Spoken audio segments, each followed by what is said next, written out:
Hello and welcome to the EDFL Web TV Podcast. Teo Pellizzeri at Maribyrnong Park, joined by Adam Sarakoglu. Chief, great to have you back on the pod.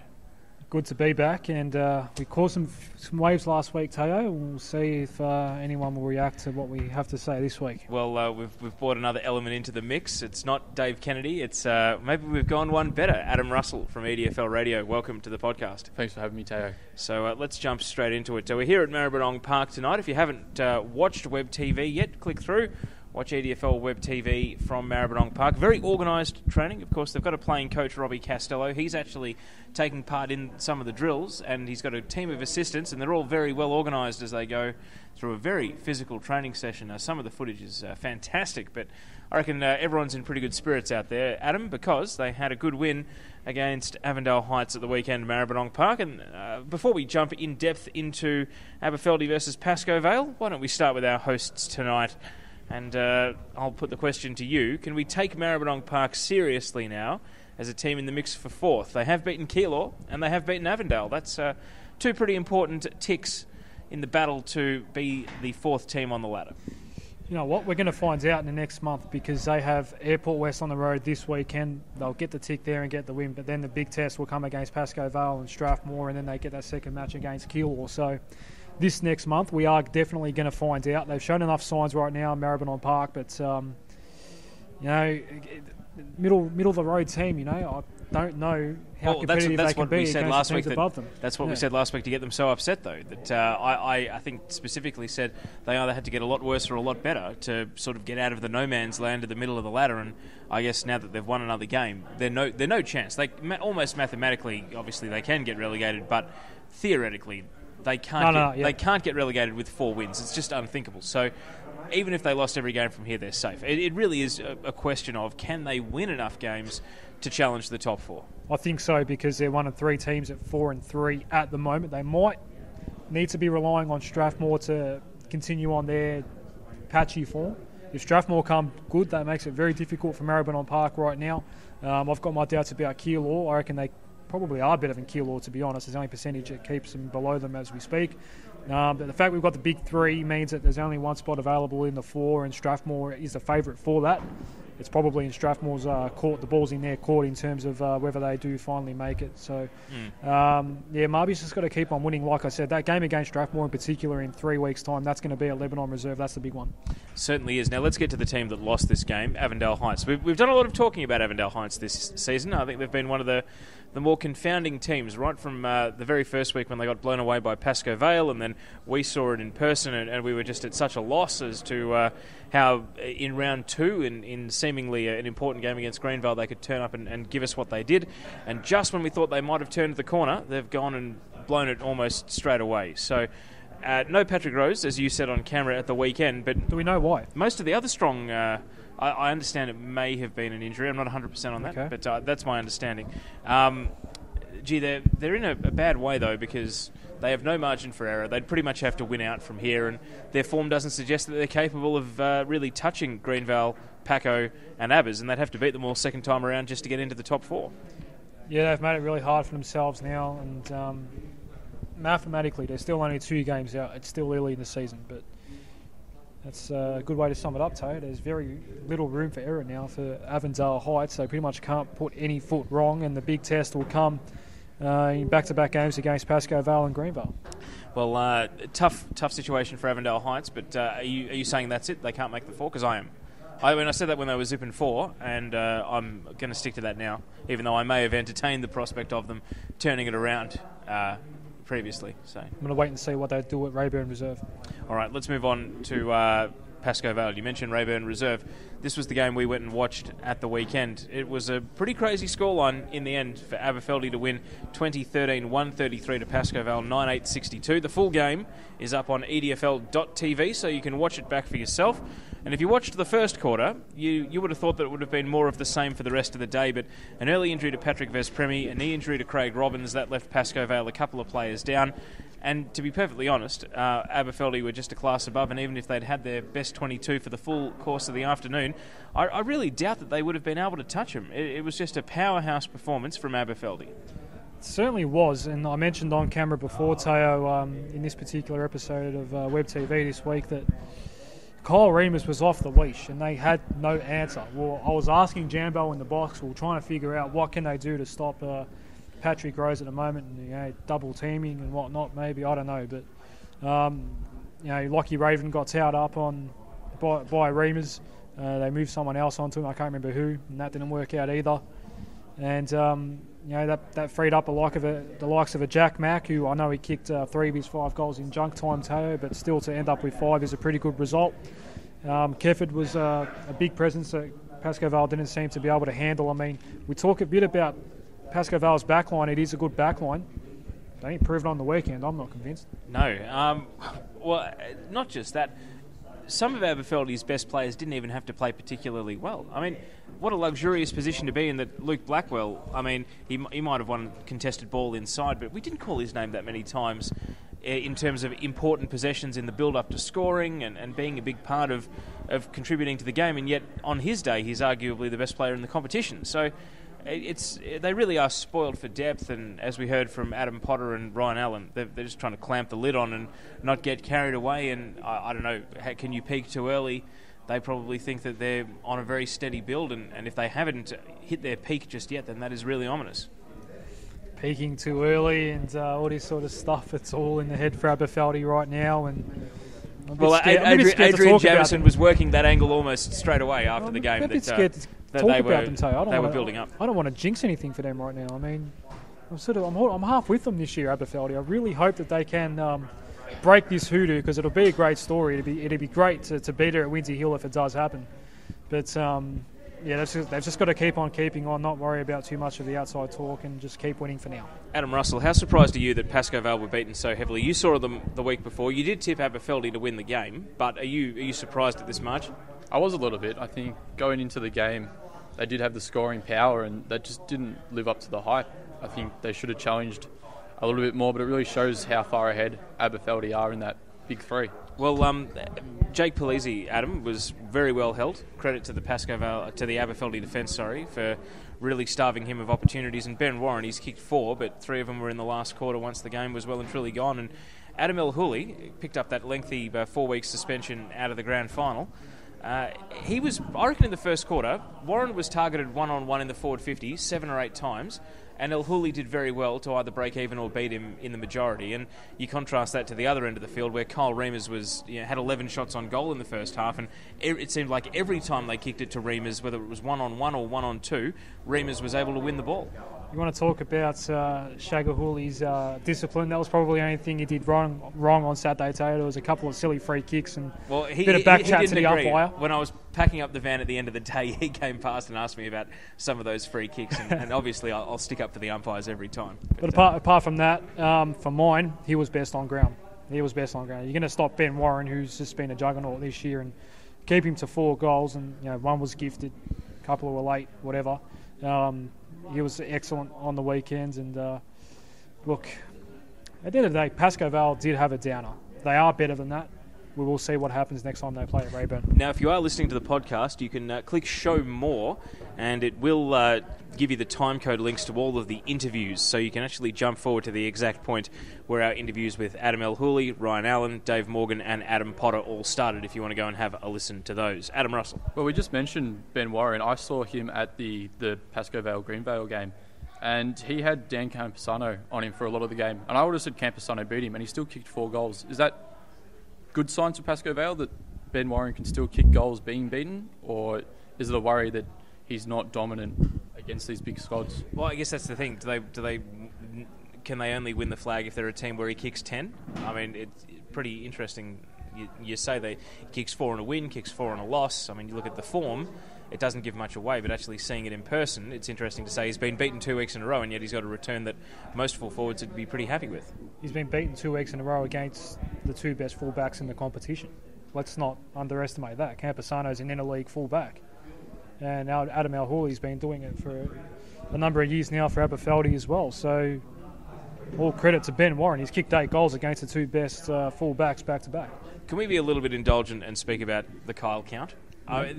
He really had the potential. I mean, I know that when he kicked 12 against the very club we're at here today, Maribyrnong Park, and had 8 in the last quarter, that got its own story, and it got a little bit of a bump on the Herald Sun. So, people are always interested in what Kyle Reimers is up to, but he really could have kicked 11 by half-time in this game. I mean, he missed some absolute sitters.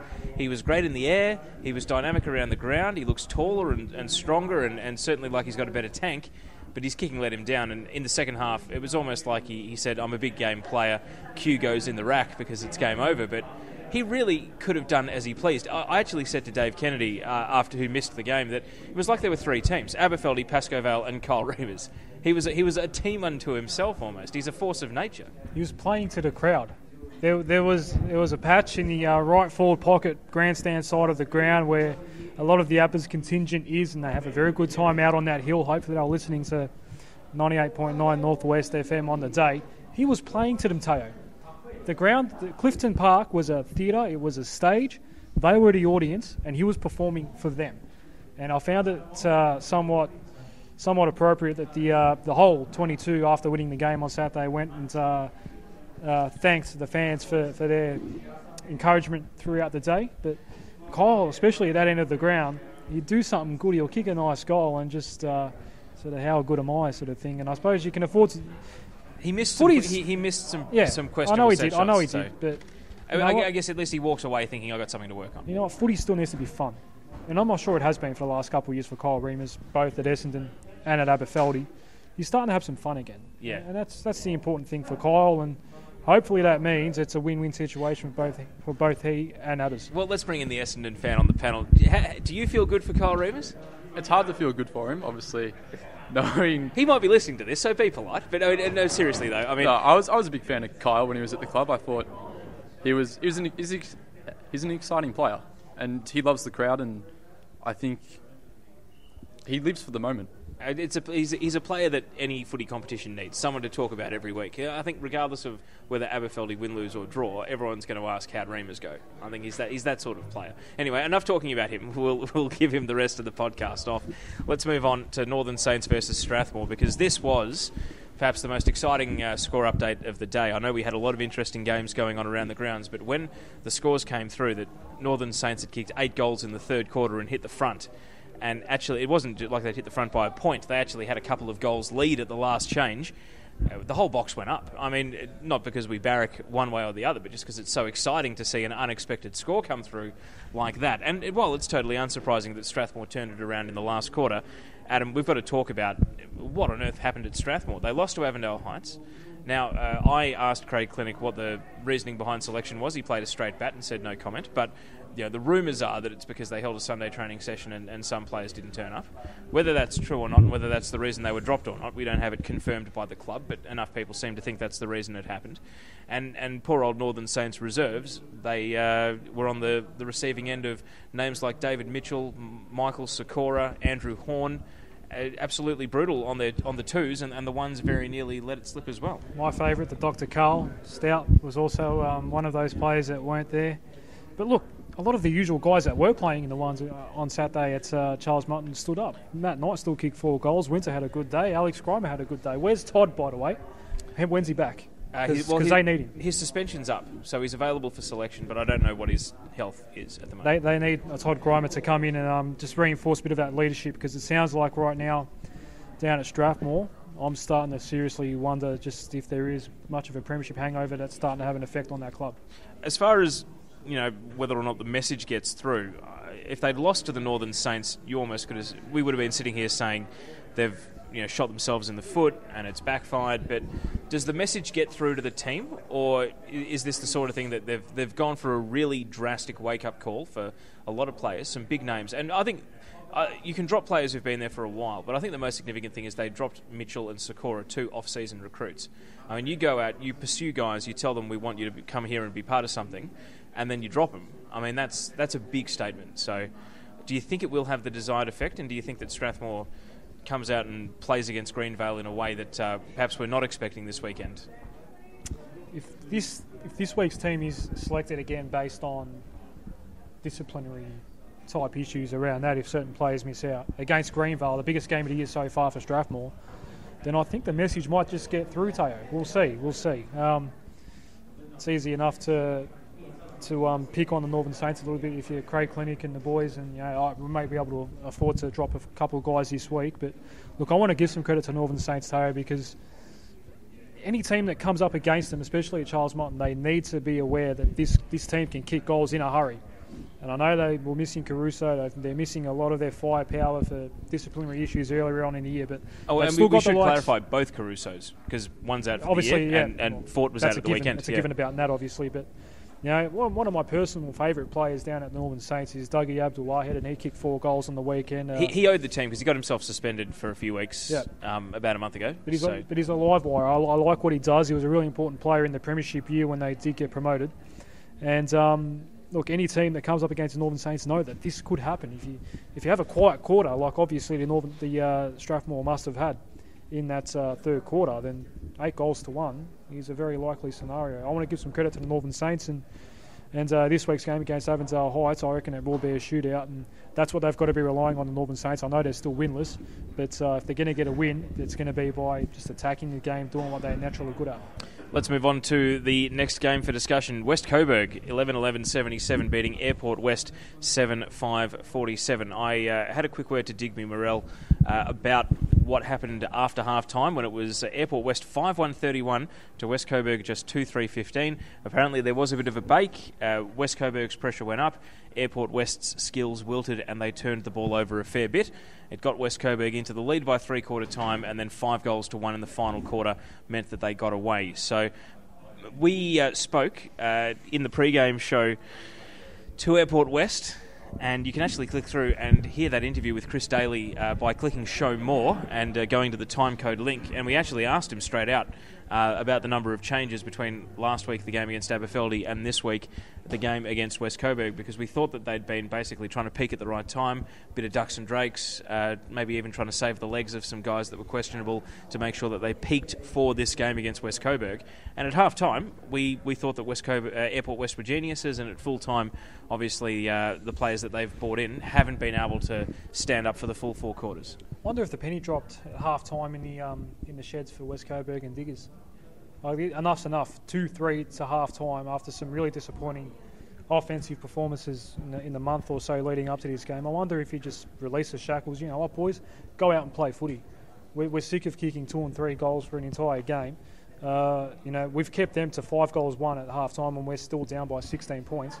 Let's just go out and play footy, Northern Saints style. I wonder if that's what happened down at West Coburg, and if that is the case, they've got a lot of talent, West Coburg. We saw that last year in Division 1 when they were winning footy.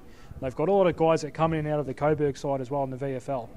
There's a lot of talent down there, and I see that Diggers actually himself did play on the weekend, kicked the goal. I wonder if that's what happened, and Airport West just couldn't catch up. Well, talent-wise, West Coburg have Airport West covered by some way. Well, and you look at some of the names that Airport West brought back in. I mean, I asked about Taylor Williamson when we spoke to Chris Daley, because he was sort of the main off-season recruit, key forward type. I mean, he kicked a goal. He wasn't in the best, though. I see Barbero was in the best again. I mean, he's a blue chipper. I mean, most other Premier clubs would love to have a guy that played in the Northern Interleague team walk into their squad, but he's giving his all for Airport West week in, week out.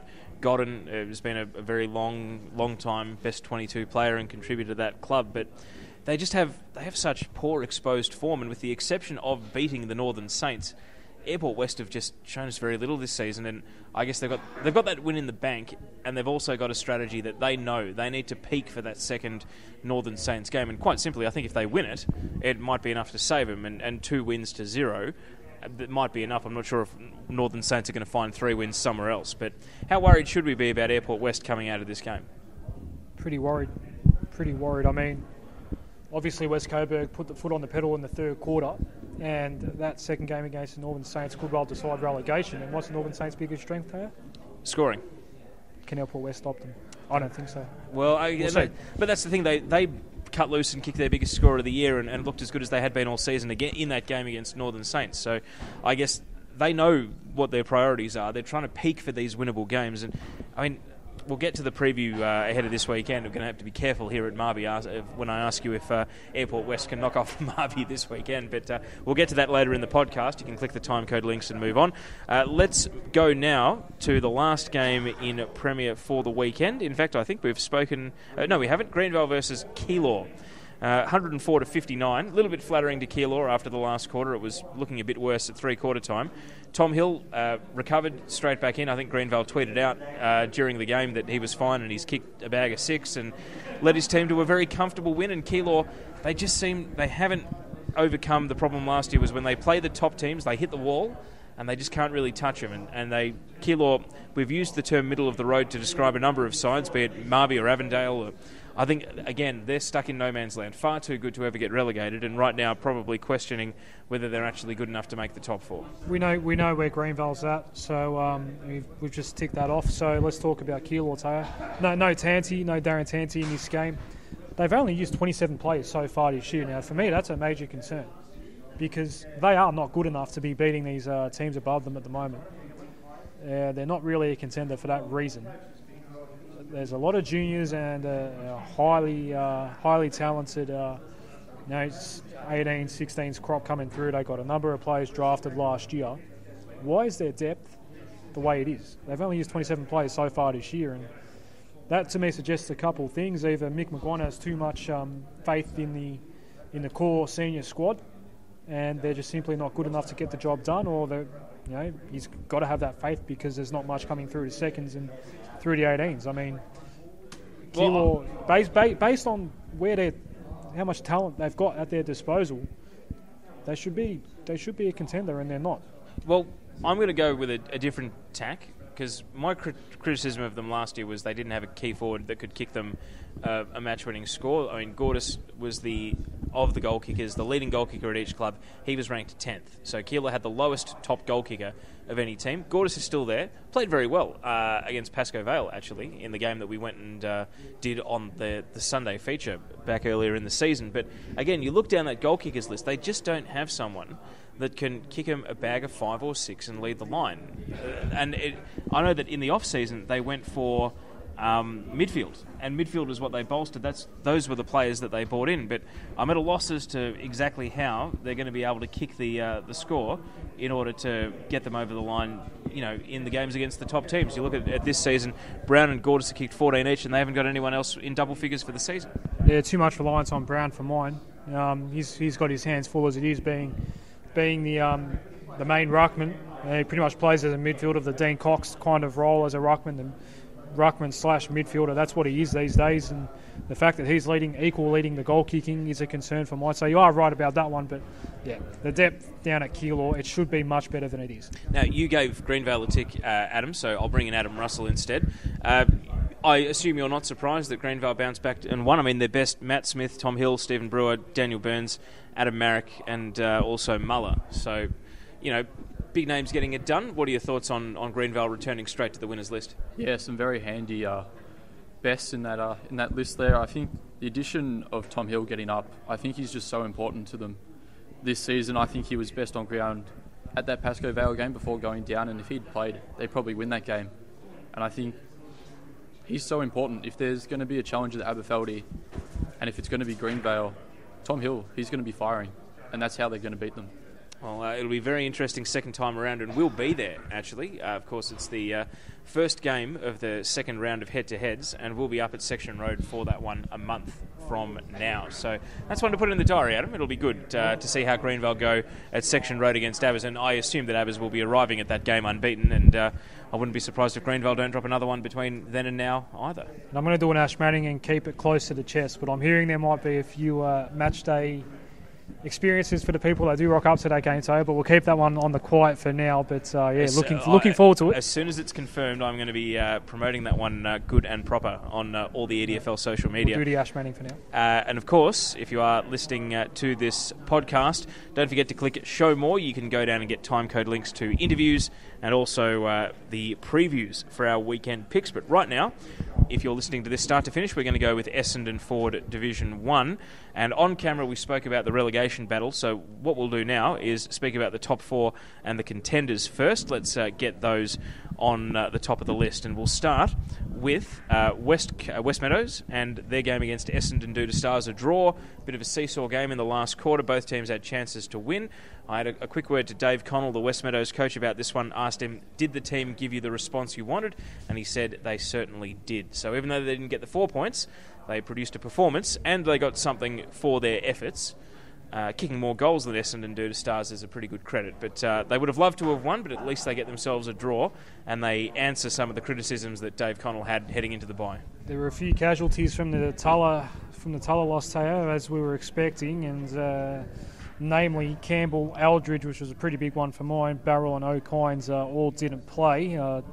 Not suggesting they were all dropped, I'm not sure of that information, but you would assume that some of those at least were based on the form and based on the lack of effort and lack of leadership that was shown in that Tulla loss, and a great rate to response for West Meadows. And they're pretty confident down there, Teo, and I know the big test is coming up this week against Craigieburn, but they're feeling good about themselves at the moment, but they'll be worried about the fact that they're not in the top 4. They need to get back in there before they can really start approaching this premiership race, because they desperately want to be considered a contender. Until they do, they need to beat a Doodles or a Craigieburn. They got close on the weekend, but a good way to respond after the Tulla loss, that's for sure. Now, we've got to give a shout-out to Doodle Stars and Cade Carey, because he was good enough to come on camera and speak about making his comeback last week. It was a very popular episode of EDFL Web TV as a result of him being on it. A lot of people wanted an update on how he was going. I understand he was injured in the warm-up, and it could potentially be a season ender. Not so much from the severity of the injury, but just the mental blow of being so close to coming back and basically having to withdraw at the very last minute. It's a tough break, not necessarily for Dooders and their premiership chances, but for Cade personally. I mean, you can't help but feel for him to be out of footy for best part of 2 years, and then you're about to finally have a kick for the first time and you get injured, seconds before the siren starts to begin the game. Yeah, you got a feel for him, but team first, and you've still got Kite, you've still got Buttigieg, who didn't play against West Meadows, but he's still there, and a few others as well that can still kick you a winning score. So for Dooders, I think they'll be okay, but you got to feel for a guy that's tried, done so much to try and get himself right. He's obviously looking ripping fit right now, but just can't get that body right, and you always feel for guys that have that sort of bad luck. All right, so Craigieburn had the bye, so that's sort of the premiership bracket. Let's move on to the top 4 race / relegation battle, because it really is that close at the moment. It can go either way. One team that has more or less taken themselves out of the equation for relegation would be Tullamarine. They had a handy win against Hillside. You were pretty fired up at halftime, Adam, when you saw Hillside were 4 goals up at halftime, maybe thinking that Tullamarine hadn't lived up to some of the talk when we went out there for Web TV, but they came back with 7-2 in the third quarter and then went on with the job, holding Hillside goalless in the last. So a scare, but they come out of this one with 4 handy points, and they very much look more like a finalist than like a team that's battling against relegation. Well, they had to do the same thing against West Meadows 2 weeks ago as well. A slow start and had to rebuild there. They might have underestimated Hillside, I'm not sure. But, good enough to come back and win. And, look, they're still relying on a lot of these champion players. Russ Laurie, who has been a great of the footy club, best on ground. And, Pretty kicked another 5 goals. I really like the Doc Will Becker as well. He had a good game kick too. So they've still got a lot of guns firing down there at Tullamarine, but they probably do want to start working on their starts basically, because they were ordinary against West Meadows in the first half 2 weeks ago, and they let Hillside get the jump there. So we'll see where they're at.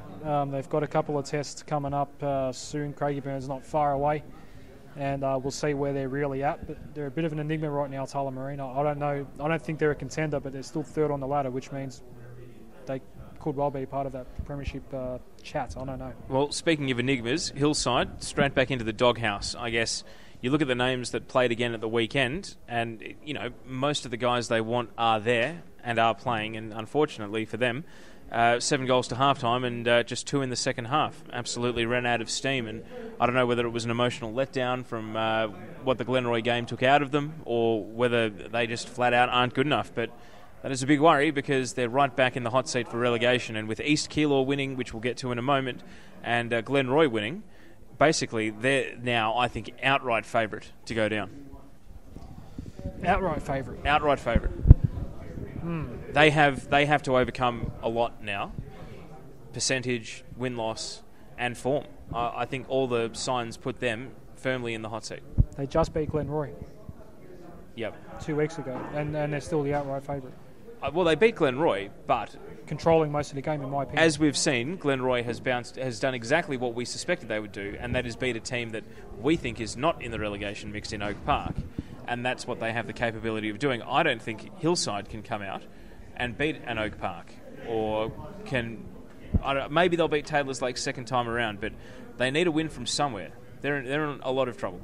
Fair enough. In this game, this particular game on the weekend at Leodina, it was a case of experience, and the youth and the experience won out, obviously, and they'll just have to keep learning their lessons, Hillside, and they'll get a lot of confidence out of that Glenroy loss and the fact they did start well against Tulla, but Tulla, when they're playing good footy, they've got a lot of class, and they'll just about outclass anybody. So that's what happened there on Saturday.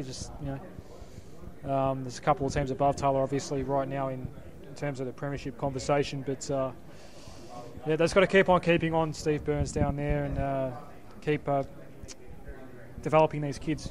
Let's talk about Taylor's Lakes and East Keilor, because East Keilor ended up winning 11-8-74 to 6-16-52. This one was East Keilor 4-0 in the first quarter, and even though it closed up and was closer throughout much of the match, East Keilor kept their noses in front and went on to record a very important win. This really is about Taylor's Lakes, I think.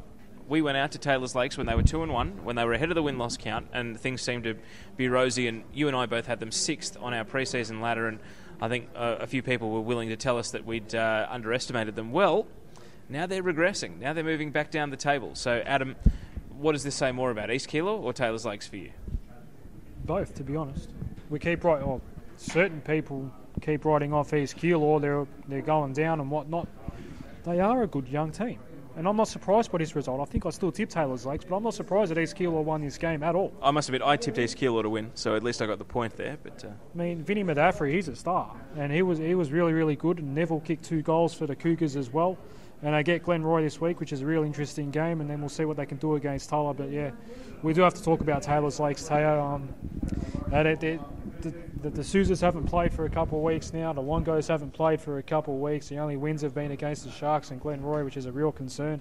They get the bye this week, but Craigieburn and West Meadows, that's what's up next for Taylor's Lakes. They're not making finals this year. I'm already writing them off there. They should still be good enough to survive, but they're gone. They're not playing finals. Wow. They're not going to get near Craigieburn and West Meadows based on what we've seen. Big call. Last time we said negative things about them, they got off to a good start to the season. So who knows? Proof's in the pudding, Tay. Maybe this is the tipping point. Proof's in the pudding. They need to turn it around. Let's go to the next game, which was Glenroy 13-16-94 beating Oak Park 7-12-54. On camera, we spoke about how disappointed Oak Park were with this performance.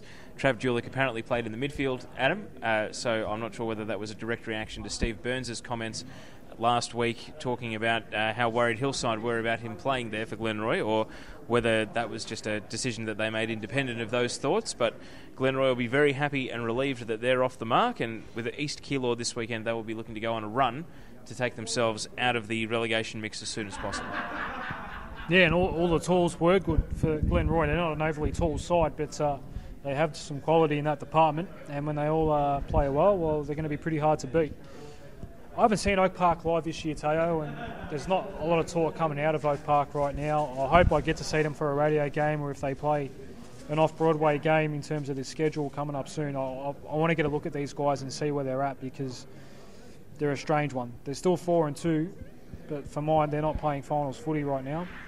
Don't think they'll get relegated either. They're a sort of middle marker. So I assume your 4 is the top 2, Dooders and Craigieburn, Westie and Tulla?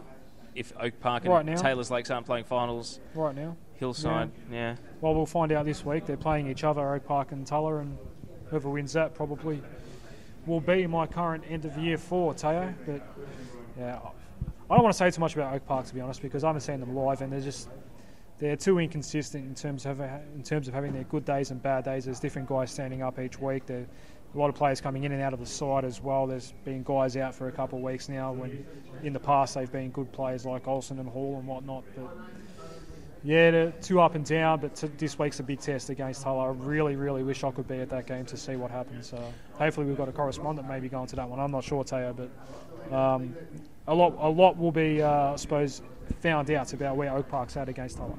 Let's move on to Strathmore Community Bank Division 2. Hello to anyone that may have clicked through to this part of the podcast. You've obviously on top of how to go down to the Show More button, and you go down there and the timecode links to all the interviews are there, including an interview that Adam Russell did this weekend at the Hadfield versus Roxbugh Park game. It was 18-7, 115 to 15-9, 99. Adam, as you rejoin us in the discussion, this was a really entertaining match, I understand, and your quarter-by-quarter updates. You gave us something different at every break because it was a lead change and there were plenty of swings and roundabouts and momentum shifts through the course of the match. Yeah, it really was such a seesawing battle, and I struggled throughout the game to pick a winner, and in the end it was Hadfield getting up, and you know, they're looking very good this season, and Torque is undefeated. I think they want to keep a lid on that down at the club, but at 7-0, they're looking very strong. Now, you spoke to Craig Burrows, the bench coach of the Hawks, after the match. You can hear the chat in full later as part of this podcast, or you can click straight through. But to give us sort of the gist of how Hadfield responded to that result and how it left them feeling now that they'd had a genuine challenge and really a scare, given they were behind at three-quarter time. Well, he did give Roxy a lot of credit. I think they were good, and I think I mentioned it in Web TV that I think Roxy will be the other grand final team playing off against Hadfield. He said the club hasn't spoken about the undefeated season. They don't mention it ever. It wasn't mentioned pre-season, it wasn't mentioned in season, and it won't be mentioned going forward. Well, we put it on the table on the podcast last week, really, because they've now beaten every other opponent in the division, and that's as close as they've been run. How much of the game did you actually think during the match Roxbugh Park were going to win, or did you always suspect that Hadfield were going to come back? It was so hard to tell. I think both teams had their 10 minutes of momentum, and then the other team just managed to wrestle it back, and it was so up and down. I think Roxy, they'll be disappointed they didn't win that game. Now, Stephen Vocal, he was your best on ground. Hadfield named him first in the best. He kicked a couple of goals, but what else was he doing around the ground? Because he was nominated for the Apprenticeships Group Australia Rising Star Award last season. He's a young player that Hadfield have been very enthusiastic about. And tell us a bit about his game. Yeah, a bit of a fan favourite down there. The couple of blokes mentioned his name to me, and I agreed with them. He was great through the middle. He a lot of clearance work and added a bit of pace, breaking the lines of the Roxy defence, and you know, he did sneak forward to kick a couple of goals, and it was really just an overall great performance from him. Now, heading into the weekend, Matt Walker from Roxbugh Park was the top goal kicker in the division, but Jaden Walker has come away with 4 goals, and Shannon Dawson, who's more of a half-forward than a full-forward, has kicked 5. So how did Roxy attack? I mean, what did you make of the way that they kicked their goals? Because Tim Black has only kicked the 1, but he was Roxy's best for the game. So what did you make of the way that they sort of moved the ball and the way they set up in the forward line? Yeah, well, Matt Walker has been their leading goal kicker this season, but I liked what he did throughout that game. He played a little bit higher than what I suspect he's been playing, and a lot of his work was done maybe 60, 70 metres out from goal, providing that contested mark up the field and then getting it down to the likes of was it Dawson and the other Walker, Jaden. And as far as the impressions it leaves you about Hadfield and whether they can go unbeaten from here, the club's talking it down, but what do you reckon? Do they look like a team that's got sort of the chemistry and the magic to go unbeaten, or do you think they will drop one eventually? We actually have the poll going on the EDFL website at the moment of the 3 unbeaten teams left across the 3 senior divisions, who will be the next to suffer a defeat.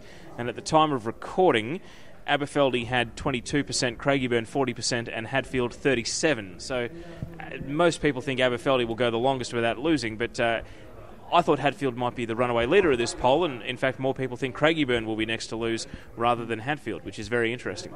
It is interesting. I think Aberfeldie may be a little bit lower just because of the competitive nature of Premier, but I think Hadfield, it is easy to slip up once or twice in a season. I don't think they'll do it. I think they'll go undefeated. Ooh, okay. Well, Adam Russell, thank you for keeping an eye on that game. We'll bring you in again for the weekend tips.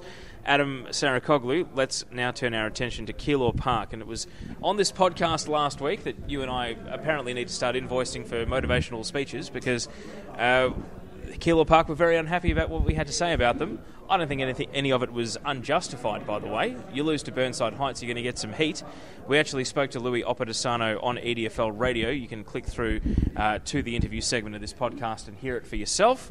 But it certainly sounded as though that fueled a bit of motivation, whether it counts for 1% or 5% or 20%. Most of the time, especially at AFL level, what the media has to say about your team really doesn't mean a thing. But I don't know, maybe in local footy where a few old school methods and techniques are still used, maybe it did count for something. That they had their backs to the wall, they were copping it from all angles, and they had to come out and play and show a bit of pride. I highly doubt you and I were the only two to give Keilor Park a kick up the backside this week. So we were the only two with the podcast, I can tell you that much. Well, in-house, I'm pretty sure there was something going on there because that's unacceptable, losing to Burnside Heights, all due respect. That was not good enough, and they had to come out and make a statement against East Sunbury, who were favourites, funnily enough, in this game, and credit to them. They did the job. Keilor Park and Monument had a good game. Stoneham had a good game. They're guys that we've seen in broadcast games in the past play well. Sailor kicks 3 goals as well. I don't know much about Manello, who also kicked 3. I don't think I've seen him before. But look, I think it was warranted, like you said, Teo. Everyone was coming in and having a crack at Keilor Park. It was probably justified, and credit to them, they got the job done. And now they've got a couple of games coming up where it's going to be difficult. Roxbugh Park and Hadfield and Moonee Valley, Jacana. That's basically the top 4 teams. 4 teams that, aside from districts, will be playing finals perhaps. And hopefully they're going to be competitive. But they were challenged and they rose to the challenge. That's all we can ask for. Now, the defeated team, East Sunbury, I said as part of EDFL, the pre-game radio show, that it's not like they're up in the penthouse looking down at Keilor Park in the outhouse here. Anytime you can win a game as East Sunbury, you take the win. They've only had 2 in their history. So as much as people were feeling for Keilor Park because they were the winless team heading into this situation, it's not like East Sunbury have been living the high life, and basically it's not like they have a winning culture yet. So how bad a loss is this for them to go into a very winnable game and be beaten? Going into a game where some people are perhaps expecting you to win, which is what happened last year when they played Burnside Heights for the first time, and they did win, didn't they? The first head-to-head they got rolled. Okay, yeah, the radio game. Second head-to-head they right. won. Third head-to-head they got beaten again. That's right, yeah. I don't know if they know how to play and be consistent, have a mindset during the week coming into the game where they're expecting to win. I don't know if they know how to handle that yet. I suppose it'll come with time. They're an expansion team, and if we know anything about expansion teams right now, Teo, in our current climate in the game, then it might not be too long before they get on the rise, because we've seen that at the top level, haven't we? Next game, Moonee Valley beating Jacana quite comfortably in the end, 17-12, 114 to 12-6, 78. Around this time last year, I said Musti Hamoud was going to win the league medal in Division 2. And without having seen the votes or knowing anything, no inside information, that came to fruition by the end of the season. Well, Sackers, I'm going to go out on a limb again. I reckon Braden Padmore, who kicked 7 goals and was best on for Moonee Valley at the weekend, I reckon he's going to win the league medal in Division 2 this year. I know it's his first full year out of under-18s. I know he's had a bit of an injury history. No fault of his, by the way. He's had an injury history and incidents that get the offenders suspended, which is never a situation that you want to be in as the person suffering the injuries. But I reckon if he plays the rest of the year, I reckon he wins the medal. He's just a quality footballer. Well, look, Faber was a pretty key out for Moonee Valley, so that may have freed up Padmore, or not freed up Padmore, but thrust more responsibility on him to get goals. That's what I was trying to get at there. They had a pretty good last quarter, 8 goals to 5. It was a shootout in the end for Moonee Valley, and a good win for them. But I've always maintained that Moonee Valley have some of the best individual talent in the competition, but the best team is Hadfield, and Adam will attest to that. But the best players do wear black and white right now down at the Valley. And, maybe we should talk about Jacana in this one, Teo. Well, I reckon Valley gets the tick. Jacana should be the one we're talking about right now. You and I disagreed on one main thing in Division 2 in the pre-season. I had Jacana making the finals. You had Moonee Valley. So as far as Vale's performance, they do get the tick. Jacana, we are heading up to East Sunbury on Queen's Birthday Saturday. We are? To watch East Sunbury take on Jacana in the okay. showcase game. That is a non-negotiable. Jacana must win that. They probably need to win it well. I mean, you look at the names that played. Bo Name, Bryce Kumalitis, Evans, Morrison, the Austins. I mean, most of their top players played, and they still got beaten with Moonee Valley kicking away 6 goals. 6 goals to 5 in the last quarter. So it became a bit of a shootout, and Moonee Valley still were able to keep their lead. So, I don't know. Jacana would be frustrated with how this season's panning out because maybe the names that they brought in the off-season aren't performing perhaps the way they might have hoped. Or at least the way I might have hoped when I put them in the top 4. Look, just like we said about East Sunbury, this is a club that's not used to dealing with expectation.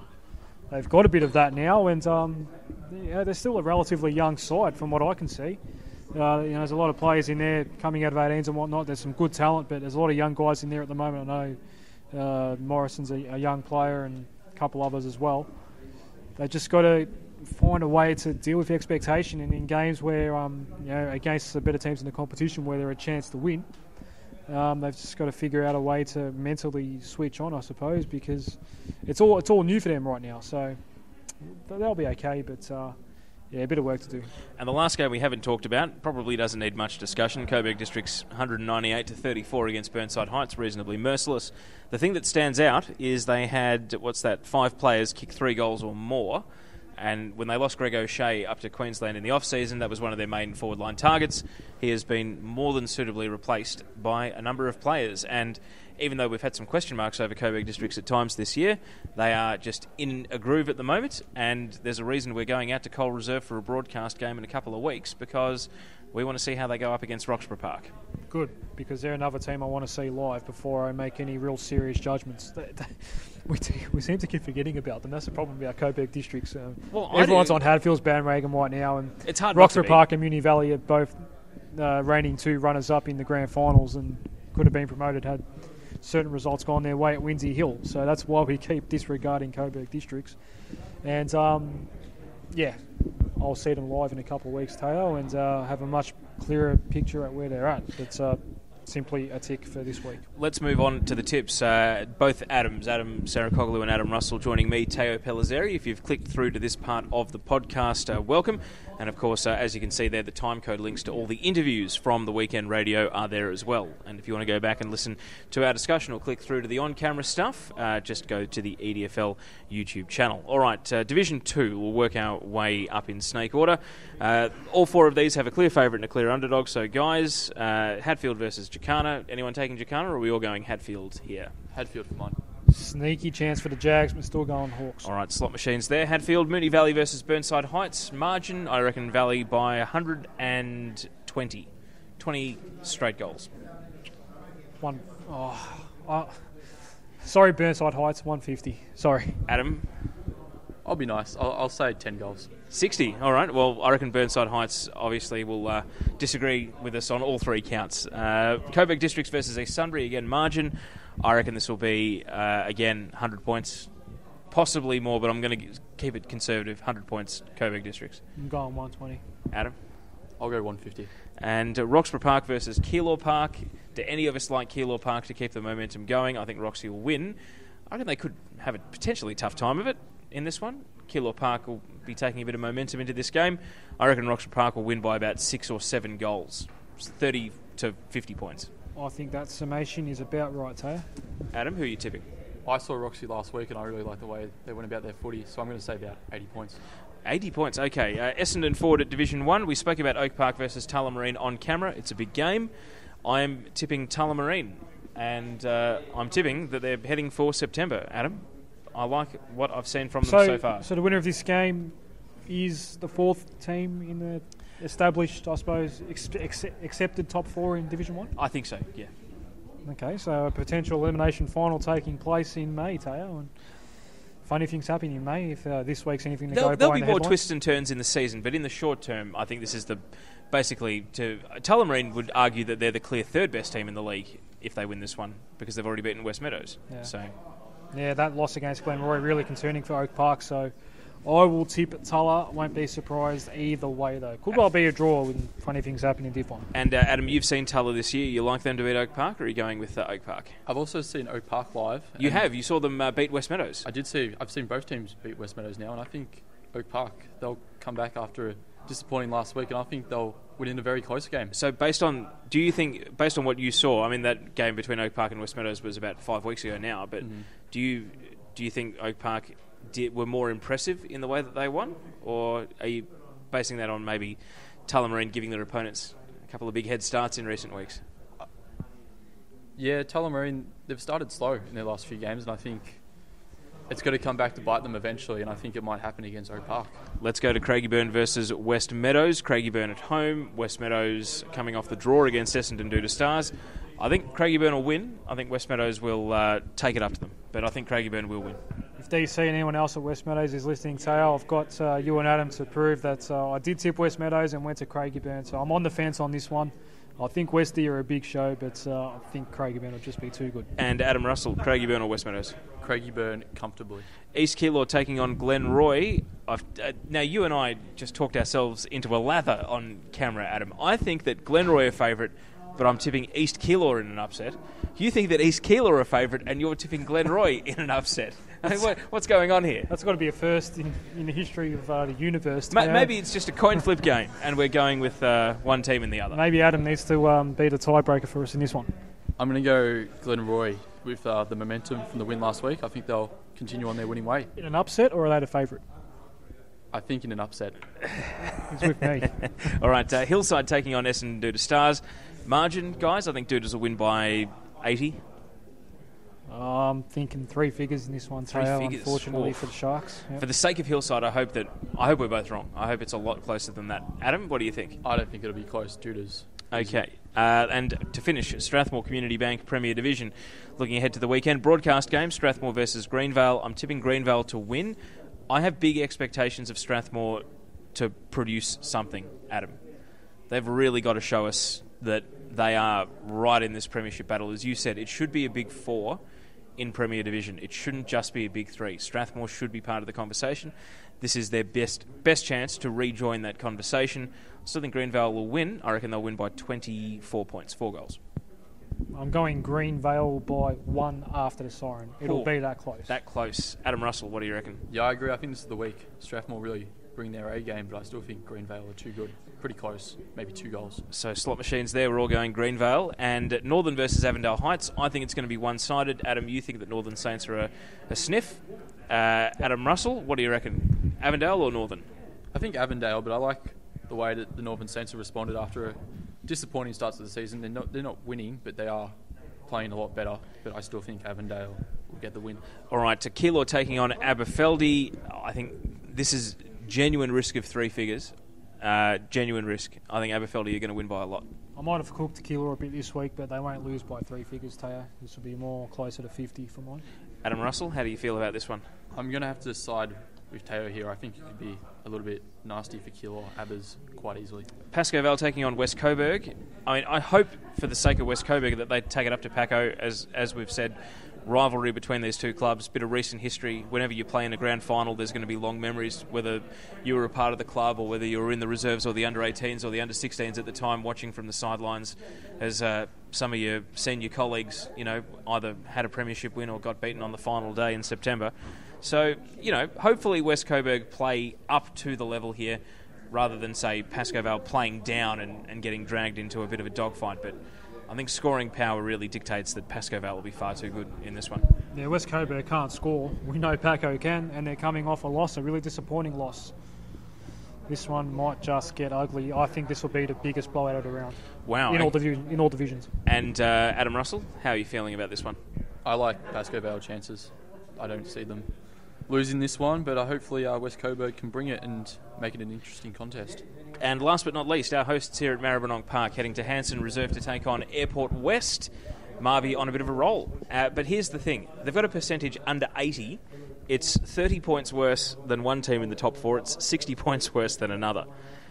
If they're fair income about making finals this year, they have to win this by as much as possible, and they have to reduce Airport West to as low a score as possible. Sure, 4 points in the bank is nice, tick the box, but if they're fair income about playing finals, they've got to repair their percentage, which is awful at the moment compared to the other finalists. Yeah, I'm tipping Marby. I'm not going to tip against Marby when there's a board meeting taking place about 20 metres away from us, Teo. I think that might be the junior committee. Either way. Either way. I'm not tipping against Marby at Marby when I'm at Marby, even though this game's at Hanson Reserve on Saturday. Adam Russell, Marby by a lot, Marby by a little, or Airport West in an upset? What do you reckon? Marby by a lot. Marby by a lot. All right, both Adams, thank you for joining me on EDFL Radio. For those of you listening in linear order, the interviews are coming up. Adam Russell, thank you. Thank you, Teo. Adam Sarakoglu, I'll see you on Saturday for match of the day, Strathmore versus Greenvale. I thought that's why we established nicknames, Teo. That's okay, yeah, big game on Saturday. I'll be at Lebanon Reserve and hopefully Strathmore will turn up. And we had a pretty good audience for the podcast last week. We'd like more. This is more a labour of love. We certainly don't do it for the audience because the numbers are nowhere as good as the on-camera stuff. But if you are enjoying the podcast, if you have a question for us, we might actually have sort of a mailbag next week because, of course, we're heading into the Queen's Birthday weekend and we're heading into the Premier Split round, so we won't have quite as many games as we normally have to talk about. But if you have listened to this start to finish, thank you for staying the course. If you've just jumped through the segments, thank you for making the most of the podcast format on YouTube. Sorry, Adam, you're giving me a look like you've got one last burst of tench before we say goodbye. No. Just keep it clean if you're going to... if you're going to send in some stuff. I mean, I know not everyone agrees with what we say, but... like I said last week... We're trying hard to... If people don't agree with what we have to say, we won't have a choice in whether or not we hear about it. It's fine, but just take it easy.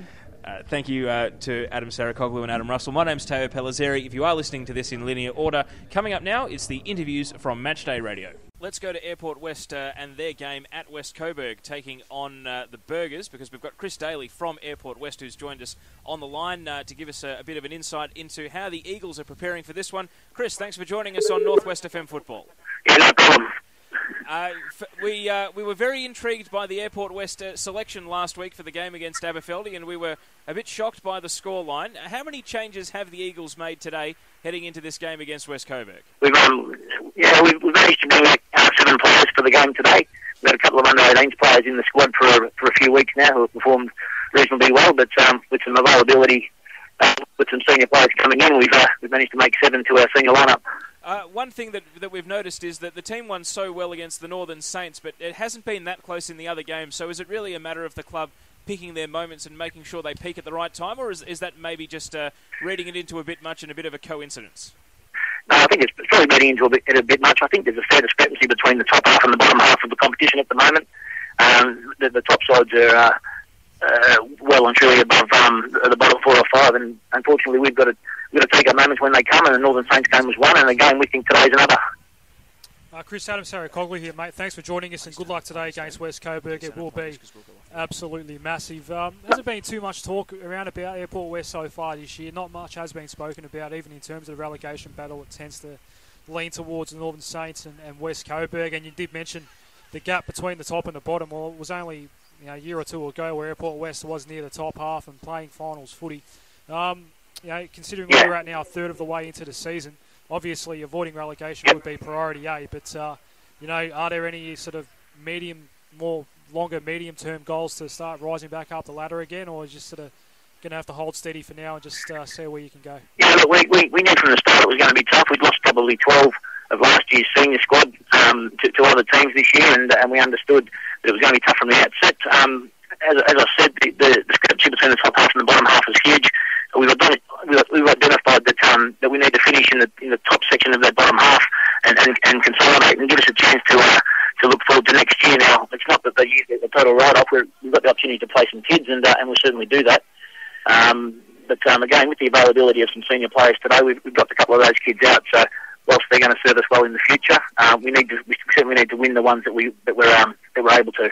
Now, is one of those players that's coming in today Taylor Williamson? Because he's played the 2 games this year, but he does come with a very good reputation, both from the Tasmanian Football League and also AFL Sydney. So what's been his health and progression, and what's his availability today?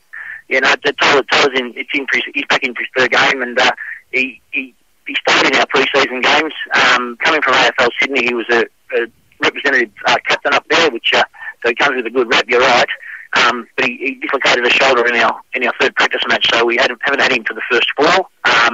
He came in a little bit underdone against Green Vale and then Abbas, but the third game in he should be charged up, so we're looking for big things out of Taylor.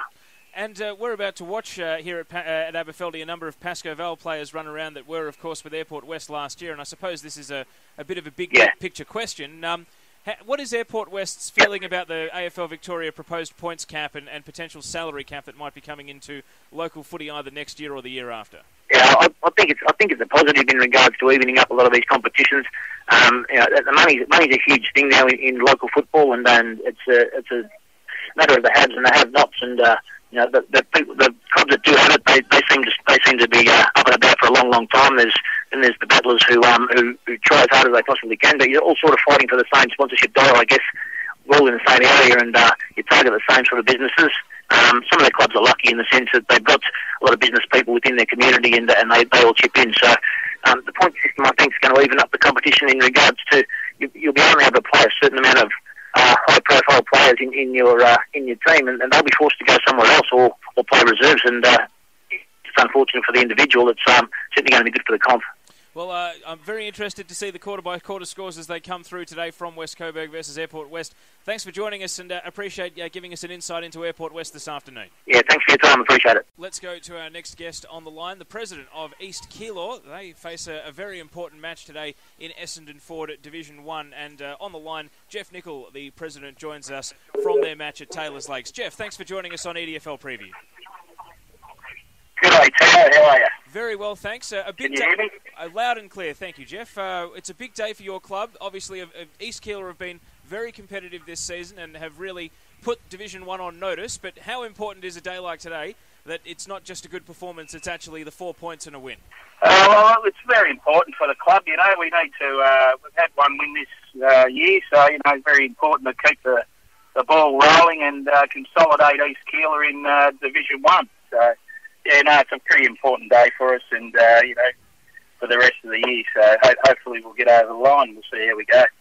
Hey, Geoff, Adam Cogley here, mate. Well done on, I suppose, what's been a pretty competitive start, even though it is 1-4 at the moment. Big chance to take what would be a half-decent scalp today in Taylors Lakes. Just want to know sort of what the buy-in's been from the playing group since coming up. I understand, and having a look through the 22 that runs out each week, it's largely similar to the team that won promotion last year in Division 2. What's been the buy-in from the group in embracing the high division now, and obviously the step up in standard and intensity of training, all those sorts of things that are required to be competitive now at this higher level? Yeah, look, we recruited a couple of players this year from external, a couple of key players. Brownie's one of them. Look, we just sort of, the guys, it's no, we've been in this division 3 years ago, so right now what we're trying to do is consolidate ourselves into this division and we've been very competitive.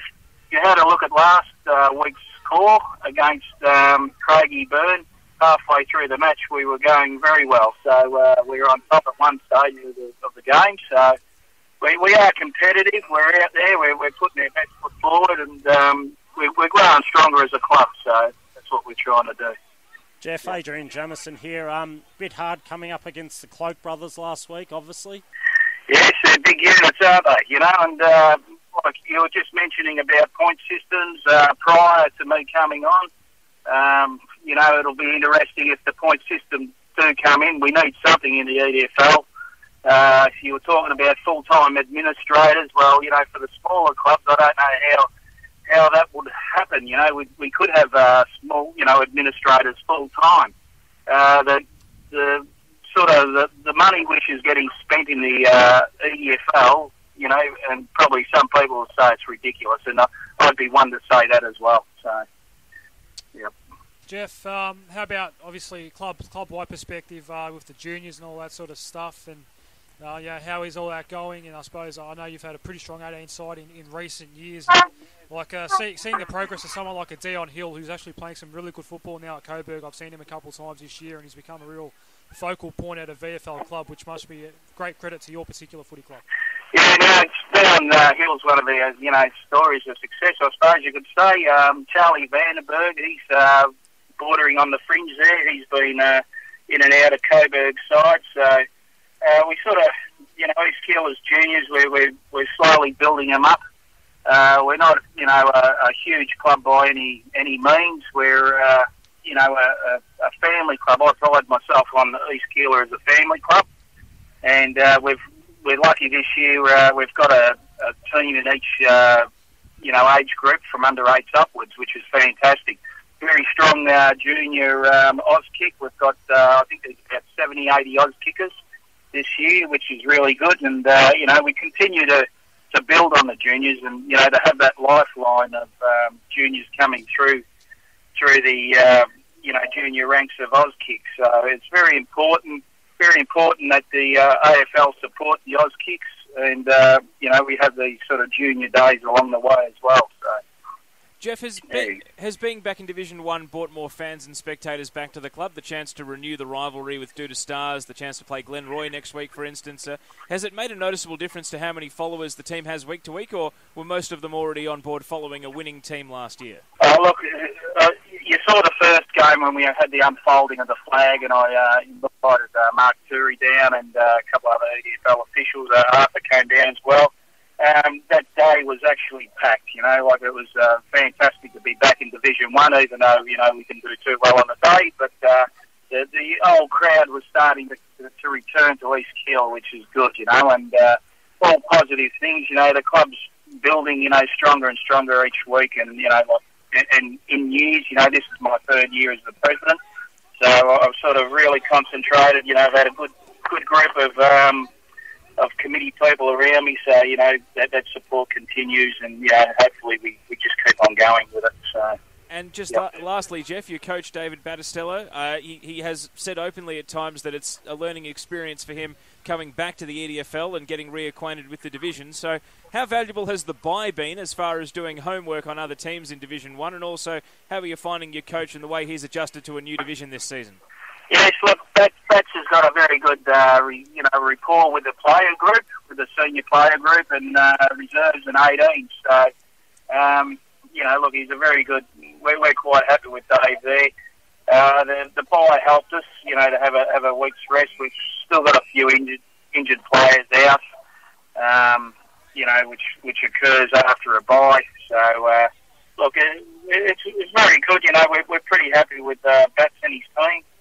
At East Keilor, and look, it took us 2 years to get. The plan was 2 years to get out of the division which we're in, Division 2. Now we've gone up to Division 1, and now we consolidate and move from there. So, and get the support from the supporters and people around us, around the club. So that's what we're concentrating. That's what Dave's concentrating. He's very focused on junior development as well. And including them and, making it feel like a football club. So that's what it's all about. Well, Geoff, thank you for joining us on EDFL Preview. I'll be very interested to see the scores as they come in today from Taylors Lakes.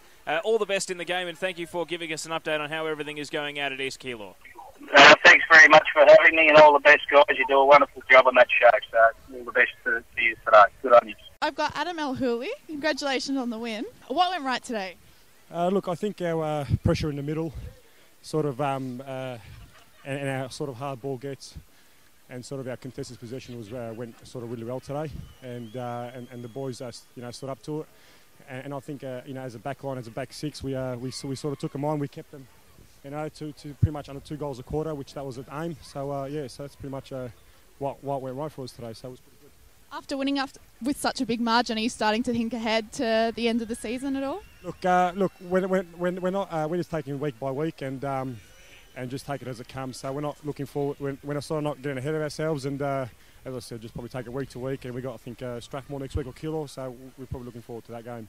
Thank you so much, and congratulations. Thank you. We came into today with a few clear objectives, and I think we stuck to our guns all day. Probably dropped off a little bit towards the end there, but it's just a great 4-quarter effort by all the boys. When you prepare for today, how much goes into the opposition and how much was about your team? Because I guess you arrived unbeaten, you both arrived with big reputations, so was there a lot of focus on Pascoe Vale going into this one? Yeah, definitely. They've been playing really good football, and they probably deserve that sort of critiquing that we had to do. So we had our clear objectives, as I said earlier, and we knew what we had to do to get the job done, and I think everyone applied themselves really well and did that. At what stage of the game did it feel like out on the field you'd broken the resistance? Was it the second quarter? Was it coming off at half-time knowing you'd doubled their score? At what stage out there did it sort of mentally switch from a hot game to a bit of junk time? Yeah, I reckon probably halfway through that second quarter.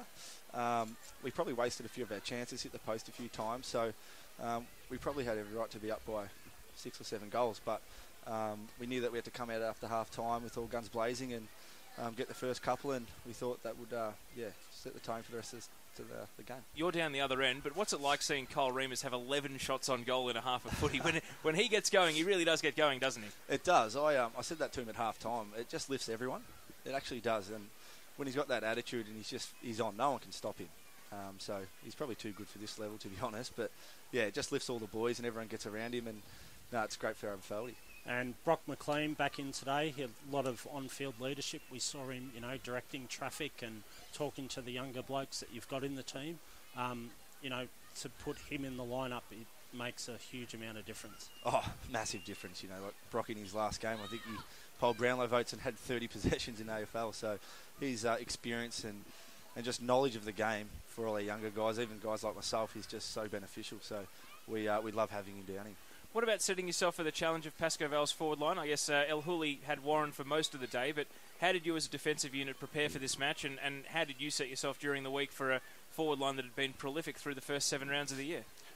So we identified who their main targets was, and it's obviously Warren and Tydale and Polizzi. So we had those objectives in place for the defenders, and we thought that if we could nullify them, then it'd be very hard for them to beat us. And I guess you've been part of the pain of previous grand finals, so the club will be desperate to keep a lid on it, but you've had a 3,000-plus crowd, huge function, lots of happy supporters. How do you wake up tomorrow knowing that the job's not done and without feeling too happy with what went on out there today? Not to put a dampener on it, but how do you keep a lid on it? Oh, the old saying, I know it's a cliche, but just week by week. But we're not getting ahead of ourselves. We know we've fallen short the last 2 years, so everyone's just focused. We have one clear drive this year, so we're all remaining focused. Yeah, well, it was a clinical display by all of you, and happy to see it. I haven't seen you live this year, but looking forward to seeing how far you can go in September this year.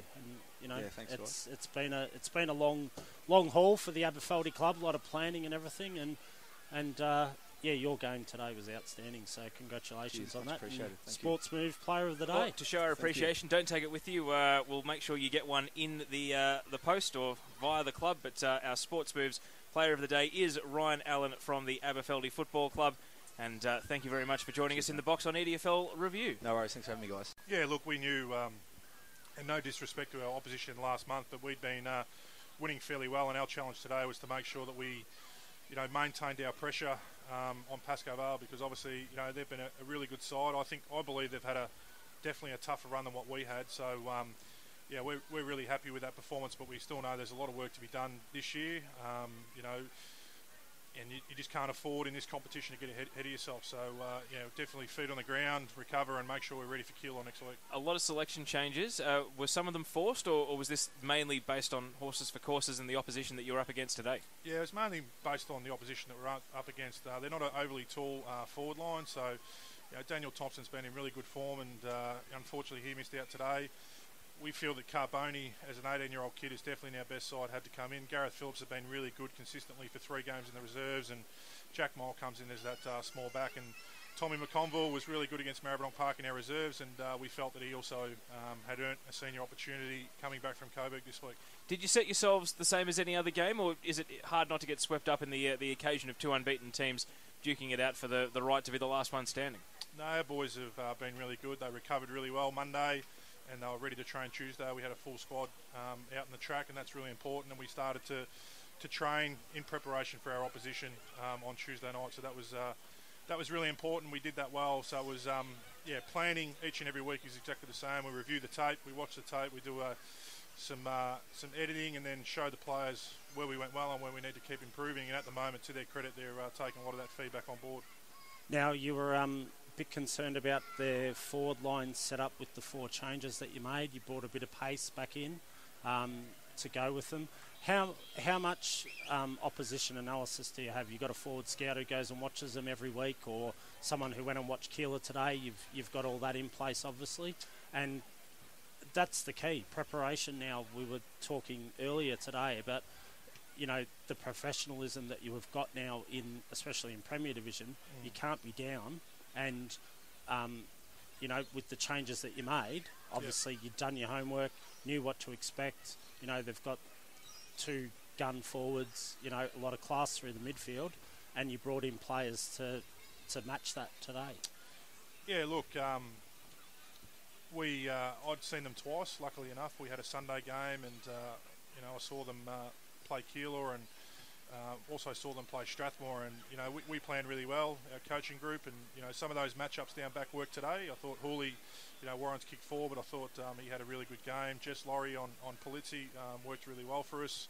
We knew Caruso as a half forward was going to roll up, and that sort of worked in our favour at times. So yeah, definitely have a forward scout who goes out and watches the opposition, and we've been fortunate that we've been able to go out and see games as well, and we plan and prepare really well, and that started on Tuesday night with our group, and a lot of that has worked today, but that doesn't mean going into next week we've got to stay on top of things and make sure we're well prepared for another game. Are you surprised at the margin? Are you surprised that it got out to that much? Yeah, look, Robinson going down I reckon hurt them, and Vez Premi also has been really good off half-back, and obviously he was injured early. Vez Neighbour didn't play, and I reckon that also probably cost them a little bit down back, with McNamara and Kefford getting on top of a couple of their defenders. So I am a little bit surprised, but definitely also aware that they had a couple of key injuries, and that probably hurt them across the day. So to our boys' credit, though, we were relentless around the contest with our tackling and our pressure, and we were able to create turnover and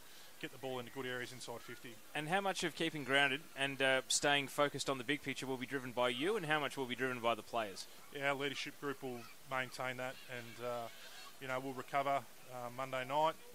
We've set that up this year, that the players come into the club, and physio and massage if required, just to get the recovery process right. So we definitely know that it's a tough competition. Greenvale, Pascoe, Vale, us, Avondale have been good the last couple of weeks. So we definitely can't afford to take our foot off the pedal, and we'll keep working hard at training to make sure we're prepared each week. Well, Adam Potter, thank you so much for joining us on EDFL Review. Congratulations on a great performance today, and look forward to seeing your team and yourself again later in the season. Thanks, boys. Dave Morgan, the Pascoe Vale coach, has been patiently waiting in the box while we had that cross. Thank you for joining us. Did you see today coming? No, not at all. Certainly Aberfeldie come to play and did a very good job. They were aggressive, they ran really hard, spread well, and didn't make many mistakes at all. Their forward 50 entries were great, and we just weren't really on today.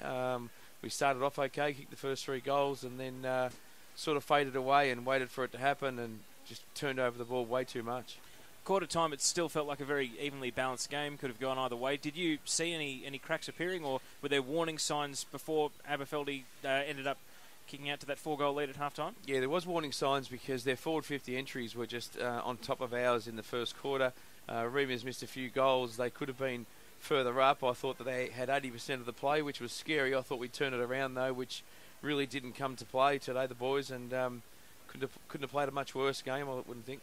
You just seemed under a lot of pressure today, even, the delivery into Warren, a couple of times he seemed to be in the wrong spots, but it was the delivery coming in, because they were just constantly under pressure. Yeah. They, and they obviously had done a bit of homework with you with the changes that they'd made, bringing in some smaller, quicker players.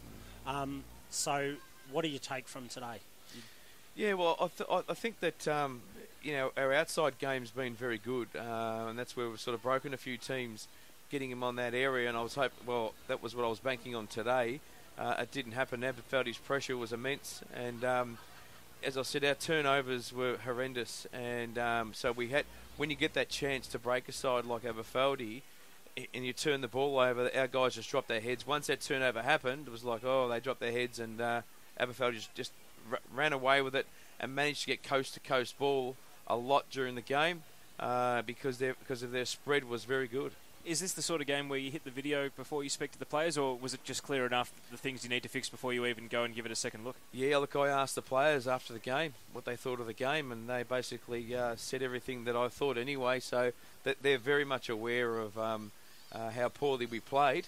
I'd be very concerned if we did play very well and that was a score, but because of our poor effort or poor game today, I guess it's a reflection of how we played. How much did playing Greenvale the week before and losing 2 players to injury affect this? Because, to be fair to Aberfeldie, we think it maybe added 3 or 4 goals to the score, but it maybe wasn't the difference between winning and losing.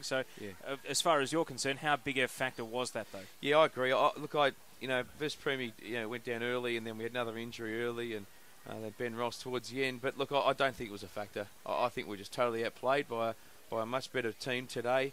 Even the boys agree with me at that one. Any update on West Premier or Robbins as to what they actually did? Because we saw Robbins' news straight away that he was done for the afternoon, but we haven't actually had word as to what. I don't know exactly. He's definitely done some knee damage, which he's a very tough person, so he has done some serious damage, no doubt. And Paddy is carrying a lower back, top groin type of injury, so hopefully we're right again next week. But it didn't look great. Did he come into the game sore? No, he was okay. No? It just happened out there in that first quarter, first 5 minutes of the game, really, and just tweaked a bit of a groin, I think, and he was no good after that. Do you welcome the fact that the spotlight goes off you and goes onto Aberfeldie far more firmly now, and you guys get to go away and regroup without quite as much pressure as perhaps they get for being the last remaining unbeaten team? Yeah, look, I love to win and hate losing, but I think it is good. I think it's a reality check. It's like, well, there you go. If you play bad, you're going to get done, and I think that's the premier competition. You play bad on your day, and it can happen to any of the sides. You can see some of the results today. By the sounds of it, they've been up and down, but it just it shows you that pressure off in a way. But I really want to see how we rebound. That's what the aim is now. See how the guys really group together under a bit of pressure. We play West Coburg, which certainly won't take lightly. There's a bit of rivalry there with West Coburg and Pascoe Vale, so the boys got to get up and make sure that we bounce back. That's what I'm looking for. Well, Dave, thank you for joining us and giving us your time after a tough defeat. Good luck turning it around, and I'm sure come the second head-to-head, it might be a very different game after what was learned today. So thank you for your insights, and thanks for joining us. No worries, thanks guys. One of the youngest coaches in the EDFL is enjoying a first win in charge tonight at the Devils. Loui Oppedisano is on the line. Loui, congratulations on breaking through and getting that first win of the season. Yeah, thanks a lot, sir. Thanks for the call. I've got to say, you've proven the doubters wrong. We were pretty tough on Keilor Park on Web TV during the week, and we were asking some tough questions, so how nice is it to come out and answer the questions straight away and prove the doubters wrong? Oh, of course. It's a pretty big kick in the guts when you get called, that your club gets called a basket case, and I put on the boys during the week, and they responded. They really worked for each other, and to East Cumbria's credit, they're a good upcoming side, and football's a very emotional game, and today is just it's fantastic. I'm speechless about the win, but hopefully it's a domino effect, and it keeps rolling. But it's a very very I'm still speechless, to be honest. As far as what you did right today, what changed? What actually went well, and what were some of the things that started happening that hadn't been happening through the first 6 weeks? It has to be work rate and working for each other, really working for the jumper. That's probably the biggest thing that stood out for me. They sensed blood, and they really wanted it, and that's what it came down to. Who wants it more? And the boys really dug in deep, that's probably the big turning point. The fact that they really wanted to win and they really wanted to work for each other. Loui, Adrian Jamison here, mate. Congratulations. Big day for the club. Now, is this the turning point that you needed? The belief's back, is it? Getting the win today when you had all your doubters. Can you turn it around from here? Oh, look, 100%. I believe. This is the start to our season. A lot of the boys really dug in deep, and some fantastic performances today by Richard Pascoe and Errol, and they were, and Tommy Stoneham. They really stood up for the team, but it was a team effort, and I hope that I believe that this is the start of a domino effect, and that hopefully I believe that the boys can really build on this, and we get a few more wins for the year. And one thing that was never in doubt, Loui, was that your attitude and your belief and confidence was always there. So how much of a relief is it for you, and how much vindication do you feel that you have broken through, and personally you know it can be done, you can coach this team to wins, and there may be more in the pipeline? Oh, of course. I've never stopped believing that. It's a challenge to coach, and I've always had faith in the boys. I have faith in everyone that I've picked to run out on a Saturday at 2 o'clock. At the end of the day, I've got faith in every single person at this football club that they can perform at senior level, and it's certainly a massive weight off my shoulders. It's a massive relief and massive to the club, and I believe that we can really turn our season around. Well, Loui, on behalf of myself and Adam on Web TV, I'm sorry for doubting you. Congratulations on getting your first win as a coach, and the apologies in the mail. Congratulations on breaking through for the first win. No, thanks a lot, Ty. Thanks a lot for the call of the basket case, but no, it's all good. I understand. Thank you, Loui Oppedisano, joining us, the Keilor Park coach. To be fair, it was Adam Sarakog who suggested that. I'm going to tip him in. Bang, bang to the chief. Bang, bang to the chief. But, no, look, I guess that's what it's all about. You lose to Burnside Heights. Hard questions are going to be asked. And credit to Keilor Park, they've turned it around and answered them within the space of a week. Congratulations on the win. They really pushed you there throughout the game. How did you respond? Thanks very much. Firstly, they're a fantastic side. They've got height and skill, some good young players all along the ground. They jumped us. They kicked, I think, the first 3 goals.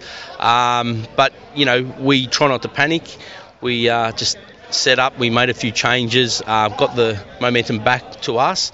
But overall, it was a fantastic game, and they really did challenge us today. Yeah. Now you're undefeated. There is talk around the league that you could go through the whole season undefeated. How do you keep a lid on that down at the club? Well, to be totally honest, we don't discuss that at all. It has not been discussed ever from the first night of pre-season. That's the league and the media, which I appreciate. That's your job to do, and that's fantastic. But from our point of view, we don't even discuss it. We, without trying to make it like a cliche, every week that we play a game, we concentrate on our opponents. We back ourselves, which we've done today, and we just try and play the best that we can. And the results will take care of themselves. And if we do lose a game or two, then so be it. Excellent. And now you have been so dominant throughout the season so far. Do you have anyone to bring in to strengthen the squad? Well, to be honest, we had a couple of guys come in today for today's game, so we had to drop a couple of quality players into the twos, which is one of those luxuries that are great to do. But so we had a few guys that are a bit underdone today, so I think the run for them. We've got a couple of other quality players to come in, but to be honest, that's probably our full strength as we've had all year. So, thank you, Craig. No worries, thank you.